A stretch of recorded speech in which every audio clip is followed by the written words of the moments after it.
Hello दोस्तों, स्वागत करता हूं आपका एक बार फिर से अपने YouTube चैनल आर के क्लासेज में। दोस्तों, मैथमेटिक्स यूपी बोर्ड का ये आपका क्वेश्चन है जो कि मेंसुरेशन से मैंने लिया हुआ है। आप देख सकते हैं प्रश्नावली 13.1 का क्वेश्चन है। दोस्तों, मैंने यहाँ पे लिखा हुआ है ये 9 नंबर का क्वेश्चन है। आपके एग्जाम में बहुत बार पूछा जाता है ऐसे प्रश्नों को। हम यहाँ से इस सवाल को बिल्कुल आसान तरीके से इसको निकालना सीखेंगे। साथ ही साथ जो इसका बेसिक कॉन्सेप्ट है दोस्तों, वो भी हम आपको यहाँ पे समझाने की कोशिश करेंगे। उम्मीद करते हैं दोस्तों कि ऐसे सवालों को आप अपने एग्जाम में अच्छे से करके आओगे और आपका नंबर भी बढ़िया से बढ़िया आने वाला है। ठीक है दोस्तों, यही नहीं, ऐसे बहुत से क्वेश्चन मेरे इसी चैनल पे अपलोड हैं। आप लोग अगर नहीं देखे हैं तो जाके उसको देख सकते हैं। बहुत बढ़िया कॉन्सेप्ट के साथ आपको ये सभी सवालें मिल जाएंगी। तो दोस्तों, यहाँ पे देखते हैं सवाल क्या दिया गया है। जैसा दोस्तों यहाँ पे देखेंगे, बताया जाता है लकड़ी के एक ठोस बेलन के प्रत्येक सिरे पर, मतलब लकड़ी का एक ठोस बेलन है। बेलन तो आप लोग जानते हैं, ठीक है। लकड़ी का एक ठोस बेलन है। कहा गया है कि इसके प्रत्येक सिरे पर एक अर्धगोला खोद कर निकालते हुए, यहाँ पे आप देख सकते हैं, कहा गया है खोद कर निकालते हुए एक वस्तु बनाई गई है जैसा कि चित्र में दिखाया गया है। यहाँ पे आप देख सकते हैं ये चित्र है, इसमें दिखाया भी गया है कि इसके अंदर से दोनों सिरों से गोले को खोद के, अर्ध गोला खोदा गया है। अर्ध गोला भाई, चूंकि गोला तो खोदा नहीं जा सकता है इसमें से, ठीक है। यहाँ पे लास्ट में आपका कट है, ठीक है। तो इसमें से अर्ध गोला खोद के निकाल लिया गया है दोनों सिरों पर, जैसा यहाँ पे चित्र में दिखाया है।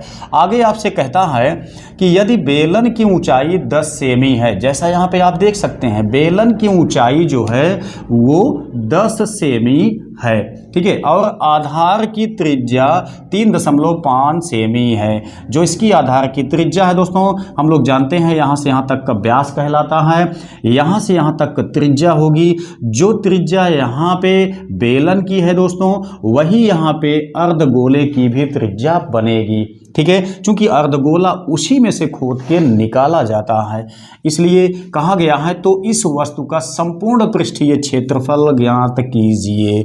यहाँ पे दोस्तों हमको इसका संपूर्ण पृष्ठीय क्षेत्रफल निकालना है, जहाँ से कि ऊंचाई मैंने आपको दिखाया यहाँ पे 10 सेमी दिया गया है। त्रिज्या जो यहाँ पे बनेगी बेलन की, गोले अर्धगोले की, वो भी दोस्तों समान है, 3.5 है, ठीक है। तो कंसेप्चुअल टाइप से हम इस प्रश्न को समझने वाले हैं बहुत आसान तरीके से। बस आप लास्ट तक इस वीडियो को देखते रहिए, कहीं भी आपको इस सवाल में कोई दिक्कत, कोई कंफ्यूजन बनेगी ही नहीं, ठीक है। तो आइए देखते हैं यहाँ पे सबसे पहला कॉन्सेप्ट इसमें क्या लगाएंगे जिससे कि ये आसान हो जाए। देखिए, थोड़ा सा इमेजिनेशन आप कीजिए। यहाँ पे क्या, यहाँ पे एक बेलन है, ठीक है। बेलन के ऊपरी हिस्सों को क्या काम किया गया है, खोद के, अर्धगोले टाइप का खोद के निकाल लिया गया है दोनों सिरों पे। तो आपसे यहाँ पे पूछा क्या गया है, संपूर्ण पृष्ठीय क्षेत्रफल पूछा गया है, ठीक है। तो ध्यान दीजिएगा, यहाँ पे हम लिखते हैं क्या चीज, आकृति का संपूर्ण पृष्ठीय क्षेत्रफल।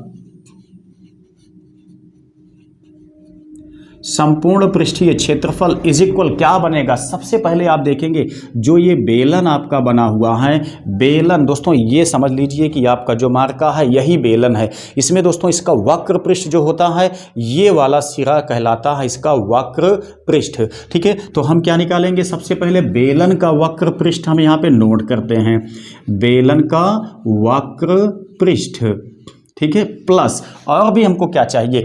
अब ध्यान दीजिएगा आप लोग, यहाँ पे जो बेलन है, बेलन में खोद करके अर्धगोला को निकाला गया। इसका मतलब ये हुआ कि आपको यहाँ पे अंदर वाला भाग भी क्या चाहिए, वक्र पृष्ठ में जोड़ना है, ठीक है। अंदर वाला भाग भी आपको इसके वक्र पृष्ठ में जोड़ना है। दोस्तों यहाँ पे ये जो आपका मान लेते हैं बेलन है, इस बेलन को लपेटना पड़ेगा, मतलब बेलन के चारों तरफ हमको लपेटना पड़ेगा पॉलीथीन को गिफ्ट पैक करने के लिए।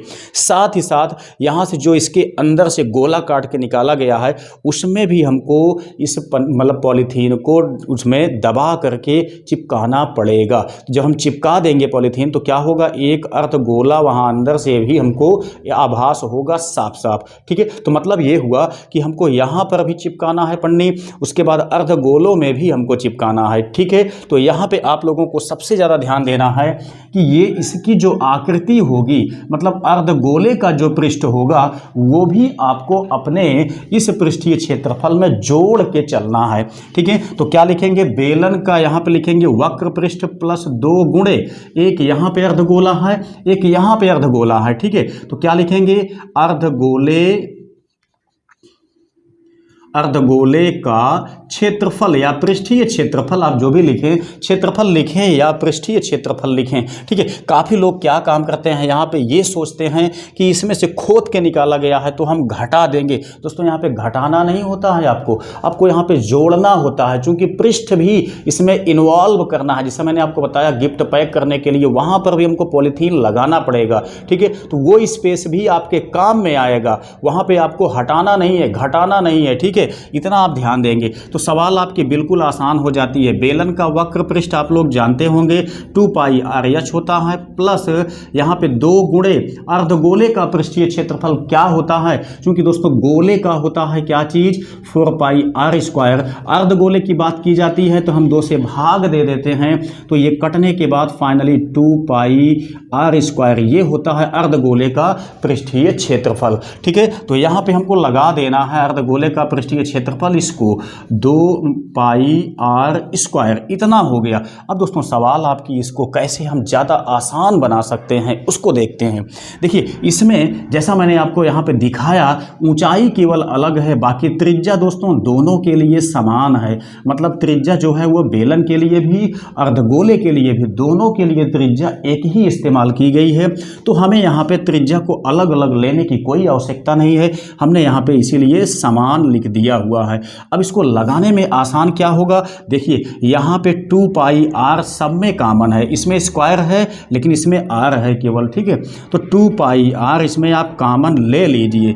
यहाँ पे क्या बचा, H बचा, प्लस यहाँ पे दोस्तों अभी 2 बचा हुआ है, 2 पाई R लेने के बाद यहाँ से अभी एक R बचा हुआ है। इससे दोस्तों आपकी सवाल जो होती है बहुत छोटी हो जाती है, बहुत आराम से सॉल्व हो जाती है। ठीक, आइए देखते हैं इसको कैसे लगाएंगे। अब देखिए इतना मैंने कॉमन ले लिया, कॉमन लेने के बाद दोस्तों सभी मान को यहाँ पे पुट अप कर देता हूँ। यहाँ पे देखिए 2 गुणे पाई का मान आप लोग जानते हैं 22/7 होता है।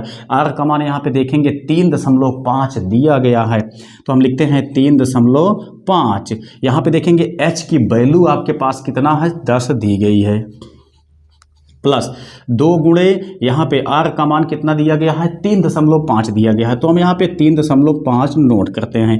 आगे देखेंगे अगर इससे हमको काटना होगा दोस्तों ध्यान दीजिएगा, प्लस इसको आसान करते हैं सवाल को कैसे, 35 का हम इसमें मल्टीप्लाई करते हैं, मतलब 3.5 का हम मल्टीप्लाई करते हैं 2 में, तो देखेंगे 3.5 का 2 मल्टीप्लाई होगा तो मतलब यहाँ 35 दूनी 70 यानी कि 7 आ जाएगा, चूँकि 7.0 बनेगा। दशमलव को हम या दशमलव के बाद जो 0 होता है उसको हम हटा भी सकते हैं, ना मान भी सकते हैं, तो ये 22/7 आ गया, इसका मल्टीप्लाई इसमें हो गया। अब आगे देखेंगे आप क्या बनेगा, ये 10 बना, यहाँ पे देखेंगे 35 दूनी 70 मतलब 3.5 दूनी 7 यानी 7.0 आ जाएगा। ठीक, यहाँ पे देखेंगे 7 से 7 कैंसिल हो जाएगा बहुत आसान से, यहाँ कितना बचा, यहाँ बचा हुआ है आपका अब 22 × 10 7 हो गया 17, यहाँ पे इन दोनों का मल्टीप्लाई कर दीजिए, आंसर बिल्कुल आसानी से आ गया है। देखते हैं तो क्या होता है, 17 दूनी 34 बनेगा, और 17 दूनी 34 हासिल उसमें से 3 आई हुई थी, 34 3 कितना हो जाएगा, 37 हो जाएगा। तो क्या था, ये संपूर्ण पृष्ठीय क्षेत्रफल था, तो हम लिखेंगे 374 वर्ग। यहाँ पे क्या दिया गया है, सेमी में दिया गया है, तो हम सेमी में इसको लिख लेंगे।